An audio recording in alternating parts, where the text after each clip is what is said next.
Hello learners, welcome back to our channel Quick Learners with Simon Bush. So in our previous video we have learned about BFS. तो जैसे कि पिछले video में हमने आपसे बात की थी कि BFS क्या होता है, BFS किसको कहते हैं और वो कैसा वर्क करता है, उसका एग्जांपल मैंने आपको बताया था, ट्रिक एग्जांपल लेकर मैंने आपको बताया था। तो चलिए आज का वीडियो हमारा शुरू करते हैं और आज का हमारा टॉपिक है DFS। तो कल ही मैंने आपको बोला था कि अनइन्फॉर्म्ड सर्च टेक्निक में बहुत सारे एग्जाम्पल है, बहुत सारे अलग अलग टेक्निक है, उसमें से हमने DFS डिस्कस किया था। आज हम DFS के बारे में बात करेंगे। ये दोनों ही इंपॉर्टेंट है, ये दोनों के ऊपर एक क्वेश्चन कंपलसरी आता ही है एग्जाम में। तो जो DFS है वो और BFS दोनों सेम ही है, लेकिन उसमें बहुत बड़ा डिफरेंस है। क्या डिफरेंस है मैं आपको बताता हूँ। पहले तो आप ये पॉइंट्स पर नजर डालिए कि पॉइंट्स क्या कहते हैं। अनइन्फॉर्म सर्च टेक्निक ये किसके अंदर आता है, ये अनइन्फॉर्म सर्च टेक्निक के अंदर आता है। जैसे कि BFS को मैंने आपको बोला था कि पहले तो अब ये याद रखें, अब ये समझे कि अनइन्फॉर्म क्या होता है। अनइन्फॉर्म मतलब हम लोगों के पास इंफॉर्मेशन नहीं रहती, we don't have any information कि हमको स्टार्ट स्टेट से गोल स्टेट तक कैसा जाना है, वहां से वहां तक हम कैसा पहुंचेंगे, उसकी इंफॉर्मेशन हमारे पास नहीं रहती।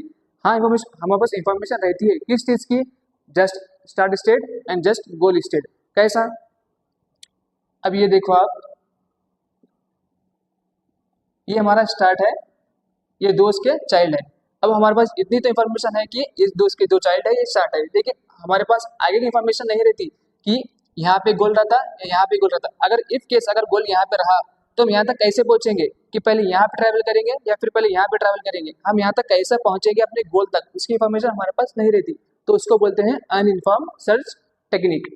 तो उसमें आता है हमारा BFS एंड DFS। BFS तो मैंने कल ही आपको बताया था। अगर आपने वो वीडियो नहीं देखा तो प्लीज़ वो वीडियो को देखें, उसको समझें और उसके ऊपर प्रैक्टिस करें। उसमें जितने भी क्वेश्चंस हैं, जितने भी आने वाले क्वेश्चंस रहते हैं ना, उसके ऊपर आप प्रैक्टिस करें। तो चलिए आज का वीडियो शुरू करते हैं DFS से। एंड हर एक मोर इम्पॉर्टेंट पॉइंट क्या है कि स्टैक, ये कौन सा डेटा स्ट्रक्चर यूज करता है, स्टैक। BFS में कैसा था, वहाँ पे था फीफो था, क्यू था, यहाँ पे क्या है, स्टैक है। जैसे कि मैंने आपको बोला था, फीफो मतलब first in first out, Q कैसा रहता, ऐसा बॉक्स टाइप में रहता, लेकिन स्टैक कैसा है, वर्टिकली रहता है ऐसा में। और लीफ मतलब लास्ट इन फर्स्ट आउट, मतलब जो लास्ट में वैल्यू आती है ना, पहले हम उसको निकालते हैं। वहाँ पे BFS में जो फर्स्ट आती है इसको निकालते हैं, यहाँ पे जो लास्ट आती है हम उसको निकालेंगे। कैसे, मैं बताता हूँ आपको। और ये जो जो पॉइंट्स है ना, ये मैं आपको साथ ही साथ बताऊंगा कि क्या है। तो चलिए शुरू करते हैं। मैं ट्री का एग्जाम्पल ले रहा हूँ, आप ग्राफ का भी ले सकते हैं।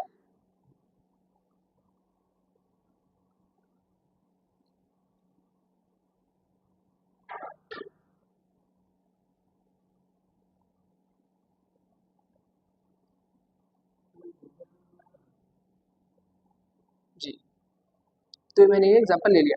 अब डीपेस्ट नोड मतलब जो DFS है इसका मेन, जो DFS में डिफरेंस इसका मेन क्या है पता है, ये डीपेस्ट नोड है, मतलब कि ये एक ही डायरेक्शन में हम इसको सॉल्व करते हैं। मतलब कि यहाँ से शुरू करेंगे, या तो हम यहाँ से स्टार्ट करेंगे या तो हम यहाँ से स्टार्ट करेंगे, बट हम लोग सैलोएस्ट में, मतलब कि ऐसे सीक्वेंस में नहीं सॉल्व करेंगे, हम इसको या तो यहाँ से या तो यहाँ से हम इसको सॉल्व करेंगे। तो ऐसा ये सॉल्व होता है। कैसा, मैं आपको बताता हूँ। मतलब कि हम डीपेस्ट में करेंगे, लेकिन उसमें कुछ अलग से एक बैक ट्रैकिंग भी रहता है, और हम कैसे पीछे आएंगे, कैसे हम गोल तक पहुंचेंगे, मैं आपको बताता हूँ। तो प्लीज देखें आप।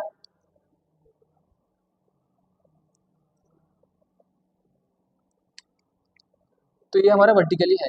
पहले तो ए हमारा जो हमारा पेरेंट है, एंड देन उसके बाद BC या BC, आप चाहे तो CB भी ले सकते हैं, आप चाहे तो BC भी ले सकते हैं। आप या तो ऐसा भी कर सकते हैं या तो आप यहाँ से भी शुरू कर सकते हैं, नो इश्यू।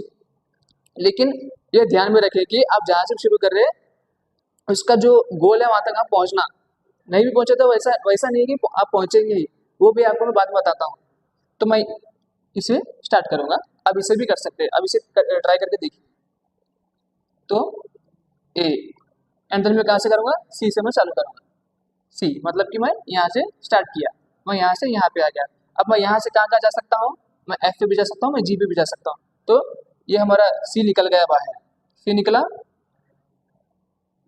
तो अब क्या ऐड होंगे यहाँ पे, F G, B वैसे ही रहेगा, F G। अच्छा, मैं जी एफ भी ऐड कर सकता हूँ, एफ जी भी ऐड कर सकता हूँ, वैसा भी कर सकता हूँ, बट आप चाहे तो यहाँ से भी कर सकते हैं, यहाँ से भी कर सकते हैं, लेकिन आप एक ही डायरेक्शन लेना। अगर आप दोनों ले लेंगे तो आपको कंफ्यूजन हो जाएगा, तो आप एक ही लेकर सॉल्व करिए, या तो आप यहाँ से शुरू करें या तो आप यहाँ से शुरू करें। तो मैं पहले जी पे जाऊँगा, तो पहले मैं जी पे जाऊँगा, तो ये ए सी जी, अब जी पे गया। अब यहाँ पे तो गोल स्टेट हमारा नहीं है, तो मैं क्या करूँगा, बैक ट्रैक करूँगा। बैक ट्रैक मतलब मैं वो पोजीशन से वापस चले जाऊँगा ऊपर की पोजीशन पे। कैसा, जी था, अब मैं बैक ट्रैक करके सी पे जाऊँगा। सी तो ऑलरेडी हमने लिखा है, और याद रखें जो वैल्यू हमने पहले लिख दिया उसको फिर से नहीं लिखना रहता, एक बार लिख दी तो लिख दिया। अब सी पे जाऊँगा, सी पे जाने के बाद फिर मैं सी के बाद दूसरे जो एफ है वहाँ पे जाऊँगा। क्यों? क्योंकि एक बचा हुआ है ना, अब यहाँ से हम ट्रैवल करें, हमको गोल नहीं मिला तो हम कहाँ पे जाएंगे, एफ पे जाएंगे, तो सी से एफ, ए जी एफ। अब एफ के बाद यहाँ पे गोल है नहीं है, तो हम क्या करेंगे, फिर से बैक ट्रैक करके कहाँ पे जाएंगे, सी पे जाएंगे। सी पे हम चले गए, अब दूसरे तो कुछ नहीं है, तो हम क्या करेंगे, सी से फिर बैक ट्रैक करके ए पे जाएंगे, यहाँ से फिर हम ए पे जाएंगे। क्यों? क्योंकि यहाँ पे सब हमने यहाँ पे ट्रैवल किया था, अब हम ए पे जाकर फिर यहाँ से बी पे जाएंगे, क्योंकि ये एक तो हो गया, ये एक डीपेस्ट तो हो गया। अब हम दूसरा देखेंगे कि यहाँ पे गोल है क्या हमारा, हम यहाँ पे देखेंगे, तो ए से बी, इसको भी निकाल दो। अब बचा हमारा बी था, अब बी को भी निकाल दो आप। अब हम बी पे ट्रैवल करें, ए से बी पे ट्रैवल करें, अब बी से मैं एफ ई पे भी जा सकता हूँ, मैं डी पे भी जा सकता हूँ, दोनों में से एक ही लेना, याद रखें नहीं तो कंफ्यूजन हो जाएगा आपको, या तो आप डी ले लो या तो ई ले लो, मैं ई लूंगा, ये डी ये ई, तो ई को मैंने निकाल दिया, बी से ई पे गया मैं, बी टू ई, ठीक है। अब ई पे मेरा गोल है नहीं है, अब यहाँ पे कुछ भी नहीं है, तो मैं क्या करूँगा, फिर से बैक ट्रैक करके बी पे आऊँगा, बी पे आ गया। अब बी से यहाँ पे 50 है कोई और ट्रैवल करने के लिए, हाँ 50 है क्या, डी, तो मैं बी से डी पे जाऊँगा। अब यहाँ पे बी मैं फिर से नहीं लिखना, क्यों? क्योंकि पहले मैंने यहाँ पे बी लिखा हुआ है, तो ओवरऑल हमारा इक्वेशन क्या आएगा, मैं शुरू से लिख रहा हूँ, देखिए, ए हुआ, सी हुआ, जी हुआ, एफ भी हो गया, बी भी हो गया, एंड ई भी हो गया, एंड देन लास्ट में हमने कहाँ पे गए, डी पे। तो ये हमारा यहाँ पे सोल्यूशन खत्म हो गया। यहाँ पे हमारा गोल नहीं है, हमको गोल नहीं मिला। क्यों नहीं मिला? क्योंकि ये डीपेस्ट नोट है। ऐसा हो सकता है कि आपको गोल ना मिले, ऐसा हो सकता है कि आपका सोल्यूशन इनकम्प्लीट रह जाए, आपका सोल्यूशन इनकम्प्लीट रह जाए। क्यों?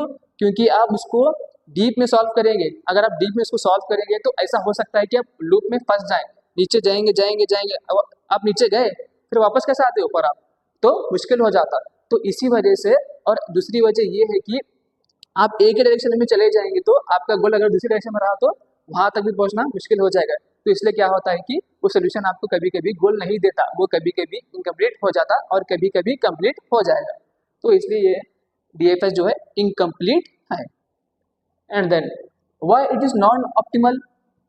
अब जैसे कि बीएफएस में मैंने आपको बोला था कि वो ऑप्टिमल है, क्यों? कि वो शॉर्टेस्ट पॉइंट में हमको जल्दी से जल्दी टाइम में भी हमको हमारा सोल्यूशन देगा, हमको गोल स्टेट तक पहुंचाएगा। लेकिन यहाँ पे वैसा नहीं है, यहाँ पे कैसा है, हम एक डायरेक्शन में ही सॉल्व करेंगे और ऐसा हो सकता है कि हम उसमें जाएंगे तो लूप में फंस जाएंगे, हमको गोल हमको नहीं मिलेगा, इसलिए वो नॉन ऑप्टिमल होगा। और ऊपर से उसका टाइम कंज्यूमिंग ज़्यादा होगा, मतलब कि टाइम ज़्यादा लगेगा।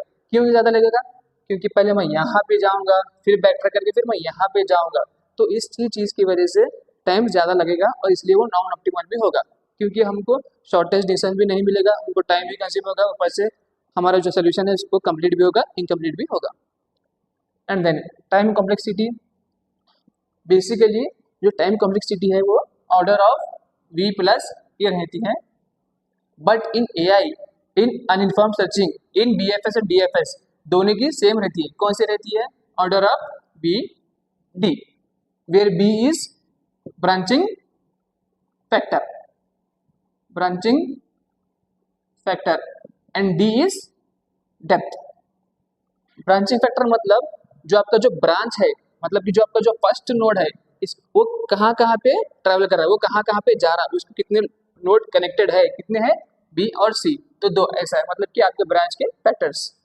डेप्थ, डेप्थ मतलब उसकी डेप्थ कितनी है, उसका मतलब इसका जो रेंज है वो शुरू से आखिर तक कैसी है। अब जैसे कि ये 0, ये 1, देन 2, तो आपकी डेप्थ कितनी हुई, 2 हुई। तो ये हमारी डेप्थ होती है शुरू से एंड तक, जो हमारा जो साइज है समझिए आप, उसकी कितनी डेप्थ होती है, यहाँ 1, यहाँ 2 एंड देन 3। तो ये हमारा ब्रांचिंग फैक्टर एंड डेप्थ था। तो ये था हमारा डीएफएस। ये वैसे तो बहुत ईजी है, तो मैं उम्मीद करता हूँ कि आप समझ गए होंगे, और मैं आपसे फिर से मुलाकात करूँगा अपने अगली वीडियो में। सो बाय बाय लर्नर्स।